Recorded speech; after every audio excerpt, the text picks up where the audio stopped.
നമസ്കാരം. ഏപ്രിൽ ഫൂളാക്കി collector bro.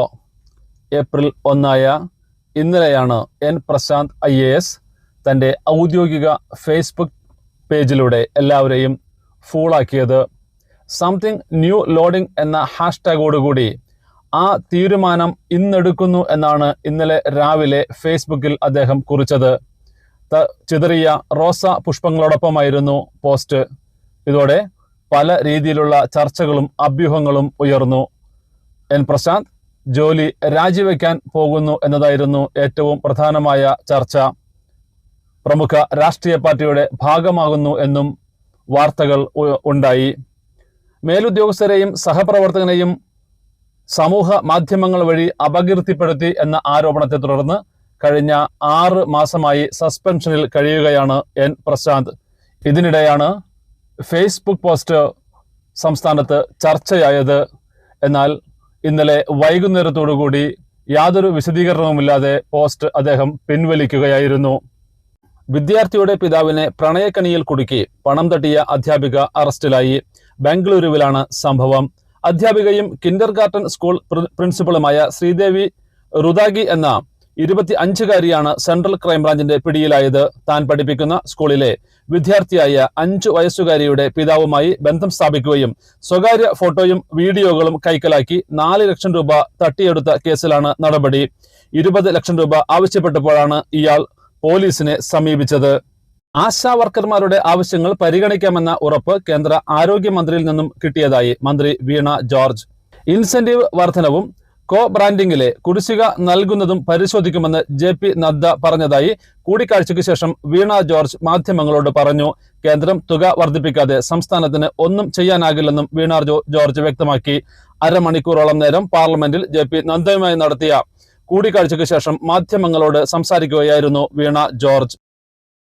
CPM party കോൺഗ്രസിന് ഇന്ന് തുടക്കമാകും. പാർട്ടി കോൺഗ്രസിൽ പങ്കെടുക്കാൻ പോളിറ്റ് ബ്യൂറോ അംഗം കൂടിയായ മുഖ്യമന്ത്രി പിണറായി വിജയൻ മധുരയിലെത്തി.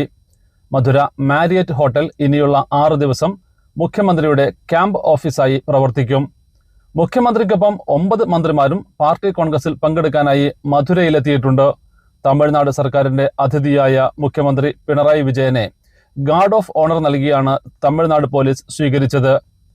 CPM-ൽ നേതൃത്വ പ്രതിസന്ധിയില്ലെന്ന് PB അംഗം MA ബേബി പറഞ്ഞു. താൻ നേതൃസ്ഥാനം ഏറ്റെടുക്കുമോ എന്ന ചോദ്യത്തിന് പ്രസക്തിയില്ലെന്നും അഭ്യൂഹങ്ങൾ പ്രചരിപ്പിക്കുന്നത് തന്റെയും പാർട്ടിയുടെയും ശത്രുക്കളാണെന്നും MA ബേബി വ്യക്തമാക്കി. വഖഫ് നിയമ ഭേദഗതി ബിൽ ഇന്ന് ലോകസഭയിൽ അവതരിപ്പിക്കും. ഉച്ചയ്ക്ക് 12 മണിക്കാണ് ബില്ല് സഭയിൽ അവതരിപ്പിക്കുക. 8 മണിക്കൂർ ബില്ലിന്മേൽ ചർച്ച നടക്കും. ബില്ലിനെ ഒറ്റക്കെട്ടായി എതിർക്കാൻ ഇന്ത്യ മുന്നണി തീരുമാനിച്ചു. ബില്ലിലെ ഒരേ ശബ്ദത്തിൽ എതിർക്കാൻ ചൊവ്വാഴ്ച പാർലമെന്റ് ഹൗസിൽ ചേർന്ന മുന്നണി യോഗത്തിലാണ് തീരുമാനമായത്. കേരളത്തിലെ MP-മാർ വഖഫ് ബില്ലിനെ പിന്തുണയ്ക്കണമെന്ന് ദീപിക ദിനപത്രം മുഖപ്രസംഗത്തിലൂടെ ആവശ്യപ്പെട്ടു. വഖഫ് നിയമം ഇല്ലാതാക്കാനല്ല, കയ്യേറ്റ അനുമതി നൽകുന്ന വകുപ്പുകൾ ഭേദഗതി ചെയ്യാനാണ് ആവശ്യപ്പെടുന്നതെന്നും മുഖപ്രസംഗത്തിൽ പറയുന്നു. വഖഫ് ഭേദഗതി ബിൽ ചർച്ചയിൽ പങ്കെടുക്കണമെന്ന് CPM MP-മാർക്ക് പാർട്ടി നിർദ്ദേശം നൽകി. ഇതോടെ മധുരയിൽ പാർട്ടി കോൺഗ്രസിൽ പങ്കെടുക്കാനെത്തിയ K രാധാകൃഷ്ണൻ MP ഡൽഹിയിലേക്ക് മടങ്ങി. പാർട്ടി കോൺഗ്രസിൽ പങ്കെടുക്കുന്നതുകൊണ്ട് CPM MP-മാർ ചർച്ചയിൽ പങ്കെടുക്കാൻ സാധ്യതയില്ലെന്ന് നേരത്തെ വാർത്തകളുണ്ടായിരുന്നു. ബില്ലിനെ എതിർക്കുമെന്നും പ്രതിപക്ഷ നിർദ്ദേശങ്ങൾ പാടെ അവഗണിച്ചാണ് ബിൽ കൊണ്ടുവരുന്നതെന്നും കോൺഗ്രസ് നേതാവ് പ്രമോദ് തിവാരി MP പ്രതികരിച്ചു. സംയുക്ത പാർലമെന്ററി സമിതി ഏകപക്ഷീയമായിരുന്നുവെന്നും അദ്ദേഹം പറഞ്ഞു. ബില്ലിനെ എതിർക്കുമെന്ന് സമാജ്വാദി പാർട്ടിയും വ്യക്തമാക്കി. കേരളത്തിന് ആശ്വാസമായി വേനൽ മഴ.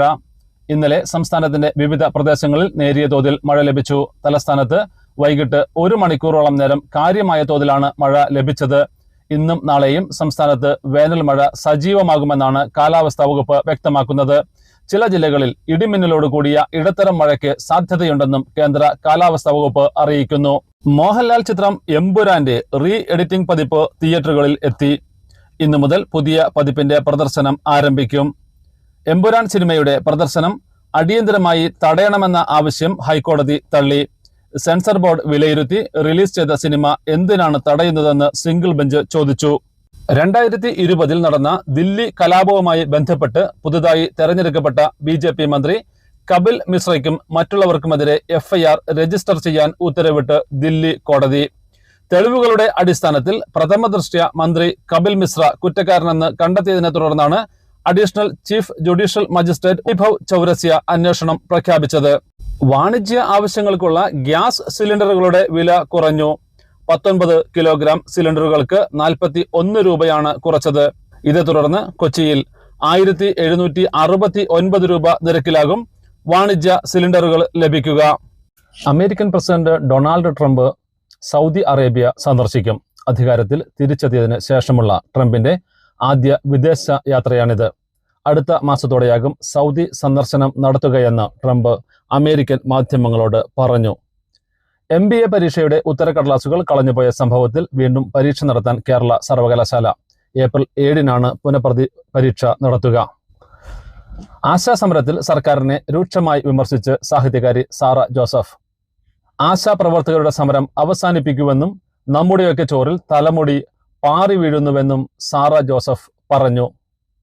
ഫേസ്ബുക്ക് പോസ്റ്റിലാണ് സാറ ജോസഫ് ഇക്കാര്യം വ്യക്തമാക്കിയത്.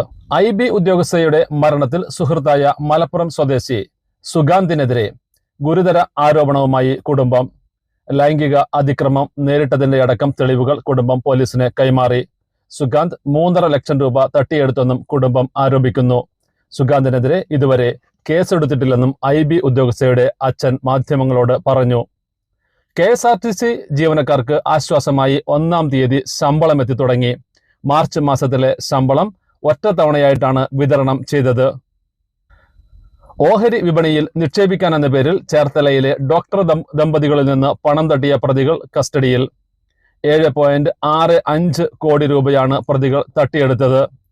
തായ്വാൻ സ്വദേശികളായ 2 പേരും ഒരു ഝാർഖണ്ഡ് സ്വദേശിയുമാണ് പിടിയിലായത്. കർണാടകയിൽ ഡീസലിന്റെ വിൽപ്പന നികുതി 21.17% വർദ്ധിപ്പിച്ചു. ലിറ്ററിന് 2 രൂപയാണ് ഇതോടെ കൂടിയത്. ഇപ്പോൾ 1 ലിറ്റർ ഡീസലിന് 91 രൂപയാണ് കർണാടകയിൽ. 2024 ജൂണിൽ ഡീസലിന്റെ നികുതി നിരക്ക് 18.44% കുറച്ചിരുന്നു. പിന്നീട് 9 മാസത്തിന് ശേഷമാണ് നികുതി വീണ്ടും ഉയർത്തിയത്. വർധനവിന് ശേഷവും അയൽ സംസ്ഥാനങ്ങളെ അപേക്ഷിച്ച് സംസ്ഥാനത്ത് ഡീസൽ വില കുറവാണെന്ന് സർക്കാർ വൃത്തങ്ങൾ അറിയിച്ചു. ജാർഖണ്ഡിൽ ഗുഡ്സ് ട്രെയിനുകൾ കൂട്ടിയിടിച്ച് ലോക്കോ പൈലറ്റുമാർക്ക് ദാരുണാന്ത്യം. ജാർഖണ്ഡിലെ സാഹിബ് ഗഞ്ചിലാണ് NTPCയുടെ ഗുഡ്സ് ട്രെയിനുകൾ കൂട്ടിയിടിച്ചത്. 4 പേർക്ക് അപകടത്തിൽ പരിക്കേറ്റിട്ടുണ്ട്.